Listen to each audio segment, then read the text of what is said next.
Baby Reindeer, Real Life Martha, Part 8. Hello, I'm H.G. Tudor. Fiona Harvey outed herself as Martha from Baby Reindeer. This provided us with further evidence in relation to her behaviour. It also didn't seem like a particularly sensible move on her part. It also has had the collateral consequence of a name being put to the character, which means that Fiona Harvey's past has been unearthed also. This past gives us further enlightenment about her behaviour. With Harvey confirming that she was the person accused of being the real-life Martha, there then came further information about her. A newspaper article explained the following. A woman who waged a campaign against Donald Dewar is now stalking MP's wife, Laura Ray. Solicitor, Mrs. Ray, has become the target of Fiona Muir. Now, pausing there, in the Piers Morgan interview, Fiona Harvey admitted that she used to be called Fiona Muir Harvey, and she dropped the Muir. So this is clearly the same person.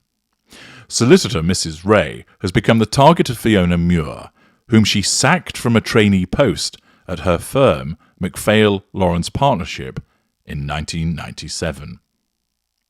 Since she was dismissed, she has contacted Mrs. Ray's office with a series of threatening phone calls and even turned up at her house on one occasion. Sense of entitlement, lack of emotional empathy, need to assert control, absence of accountability. Mrs. Ray, wife of Glasgow MP Jimmy Ray and the mother of an 18-month-old son, was so worried by Muir's behaviour, she issued her staff with panic alarms. She is now considering making an official complaint to police after Muir renewed her campaign last week. It is also understood that Muir has developed a friendship with Mr. Ray's ex-wife, Catherine, with whom he fought a bitter divorce battle. Muir, 34, has even threatened to turn up at the Court of Session in Edinburgh, next week as the MP launches a £1.5 million defamation claim against the newspaper which carried his ex-wife's claims of domestic abuse. Muir previously plagued First Minister Donald Dewar and made an unsuccessful bid to win nomination for a seat in the Scottish Parliament. She would turn up at the MP's surgeries and meetings in his Annesland constituency, directing a tirade of abuse against him. Is that heated, ignited fury, exhibiting a sense of entitlement and an absence of emotional empathy? A Labour insider said, this woman was causing Donald lots of problems. Even now, the colour drains from his face at the mention of her name. She would turn up at his surgeries, shouting and swearing at him in front of lots of people and calling everybody names.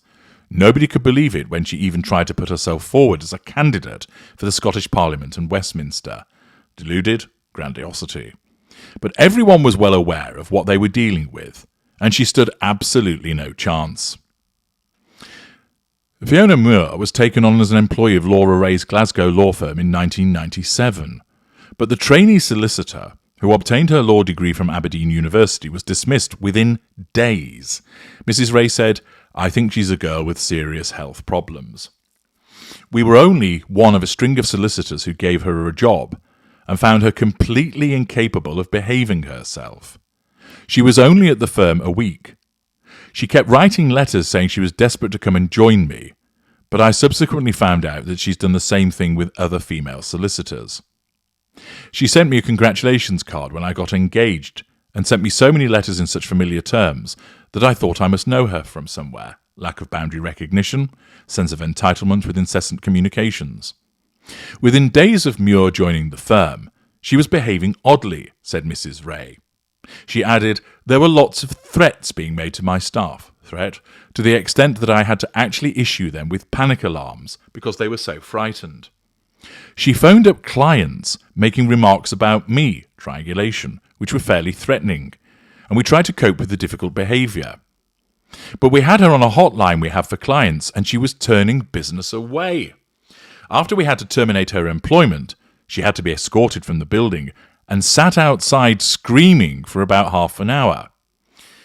Is that a reaction to the threat to control by losing her employment and an exhibition of heated, ignited fury?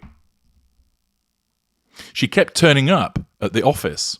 Ever since then, and despite my being kind to her and trying to assist her with all sorts of personal problems, she was just a nightmare. The behaviour was bizarre. It was the sort of behaviour you would see if someone was mentally ill. I've had plenty of grounds to have taken out an interdict, but I didn't, because I think it would stop her and thought maybe she was more to be pitied. But after Muir contacted Mrs. Ray's office again last week, she became increasingly worried. She phoned the office this week, and obviously I'm a bit more concerned because I have a small child. My husband is concerned as well. She makes threats about Jimmy as well, triangulation, and apparently wrote to Tony Blair complaining about him simply because I had fired her. I have a whole file of correspondence I had back and forward because she basically went in and out of different lawyers' firms trying to make complaints about me. Smearing, indirect assertion of control perhaps. She would leave messages on our answer phone saying, "I'm going to get you," threat. I think she's a dangerous girl. Mrs. Ray even consulted Dewar when she discovered he had been a target of Muir's attentions. She said, she claimed to be a special advisor to Donald Dewar, but in reality she was a constituent of his he couldn't get rid of. Lie, grandiosity, delusion. I spoke to Donald about her and outlined a couple of incidents. He said although she sounded a difficult person, there wasn't a great deal we could do about it. Mrs. Ray says she is now seriously considering taking police action against Muir and added, "I consider I am being stalked by her." A spokesman for the Law Society said, Fiona Muir has been in regular contact with the Society for some years and has been trying to be taken on as a proper trainee solicitor for many years. She was taken on a prospective trainee by 3 firms, but I'm quite certain an actual training contract was never signed. Pausing there. Thus, she has incessantly attempted to become a lawyer, but has never succeeded because no training contract has actually been signed. Thus, her declarations that she's a lawyer, a busy lawyer, a successful lawyer, which she said in the show, and which she repeated on the Piers Morgan show, are evidently lies. Evidence further of her delusion that she believes that she's a lawyer when she isn't. When confronted with the allegations, Fiona Muir said, "I'll be contacting my solicitor." She denied she was a stalker, denial, and claimed she had only contacted Mrs. Ray's office to complain about her treatment. Muir insisted she had resigned from the company and had not been dismissed. Revision of history. Furthermore, an MP told of his horror after a stalker falsely accused him and his wife of abusing their disabled son. Smearing, false accusation. Labour's Jimmy Ray and wife Laura were visited by social workers investigating claims they had beaten 4-year-old Frankie. The couple received death threats after Fiona Harvey, 36, was dismissed from Laura's former law firm. Ray, 63, said, "It's upsetting enough for Laura and myself, but for Frankie to be dragged into this was hugely distressing." That incident, of course, is evidently the incident which is referred to in the show as stalker torments barrister's deaf child. Another individual came forward to explain that she had also been a victim of Harvey's behaviour. Comedian Janie Godley has shared her shocking discovery that she has also been hounded by the real Martha, Fiona Harvey. The 63-year-old shared a clip on the platform X saying someone had sent it to her in which an account that appeared to be Harvey's had been replying to several of her posts and tagging her. Several of the comments were about the Labour Party, while one from Harvey's account read, "@Janie Godley, please DM me, it's pretty urgent." Another of the posts said, @Janie Godley, "I'm sorry I missed your show at the festival. I got an ear infection and couldn't make it." The posts on X seem to be from 2016, while Harvey's account doesn't appear to have been used since 2018. Thus, another individual that she was haranguing. The behaviour in relation to Laura Ray and her husband demonstrates a sense of entitlement, a lack of emotional empathy, a lack of accountability for the behaviours, and shows a range of manipulations. It also demonstrates that Harvey has continued to tell lies. It also supports what has been stated in the show and demonstrates that she is a highly deluded individual. Harvey operates social media accounts. She hitherto operated an account on X, Twitter. I've looked at that account. Essentially, on each day, she would send many tweets and retweets. For example, on the 10th of July 2016, I counted 66 tweets or retweets. On the 8th of July, there were 49 of those tweets or retweets. Here's just an example of some of her tweets.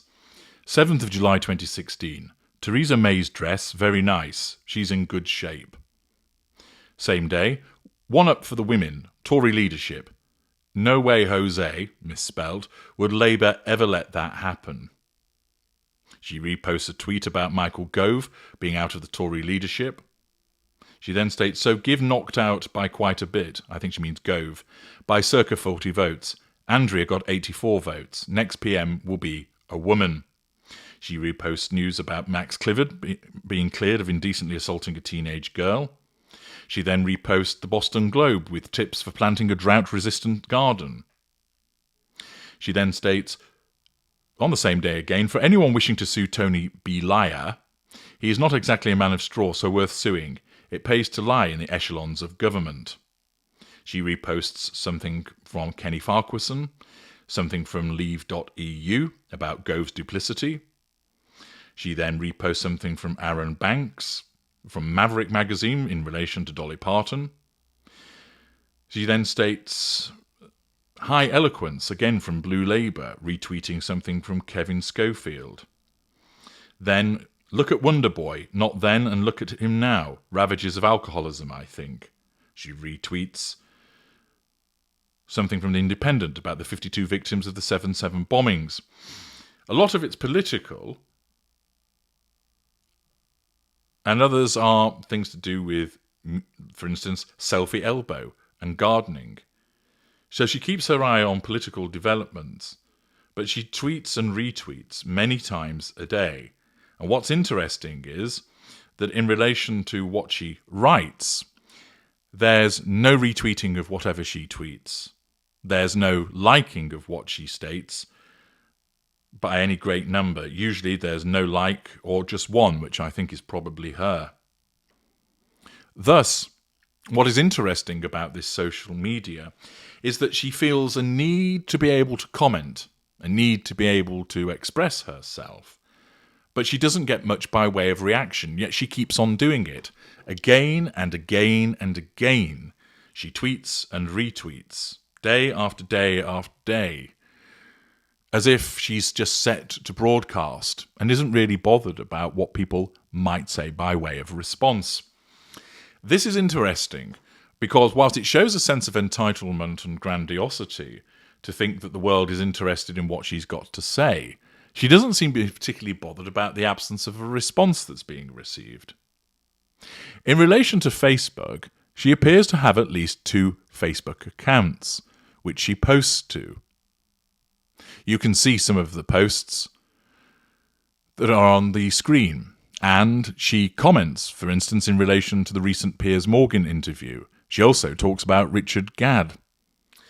What's interesting with her Facebook accounts, both of which I've looked through, is that the pictures and the videos that she posts are either of her taking a selfie, for instance, but usually just inside her house. It doesn't look like, for instance, she's in front of the Leaning Tower of Pisa or on the Spanish Steps in Rome, or that she's showing something that's been going on television, which she often comments about, particularly if it's political. In some instances, it's a picture of some flowers or a bauble on a Christmas tree. And there is a clear absence of interaction with other people, which reinforces the suggestion that she's very much a loner. This is interesting, of course, because the absence of responses to her social media interactions demonstrates that, were she a narcissist, she's not getting any fuel. Yet she persists in doing so. The situation, of course, has changed latterly on her Facebook account, because as she has been outed, she's getting plenty of interaction now. People commenting, some expressing a concern for her welfare, others just taking the piss out of her. and she's evidently enjoying that attention. She doesn't appear to argue with people, but rather she states what she wants to state, and then the comments come in, and she doesn't really respond to them, which suggests an absence of needing to control those responses, which doesn't sit with some of the behaviours that we have witnessed. It's interesting because the social media usage, which is often common with a narcissist, shows us a different aspect of her personality and character and provides us with further insight. In part 9, I'm going to be drawing the key points that came out of the interview that she undertook with Piers Morgan. Join me for that.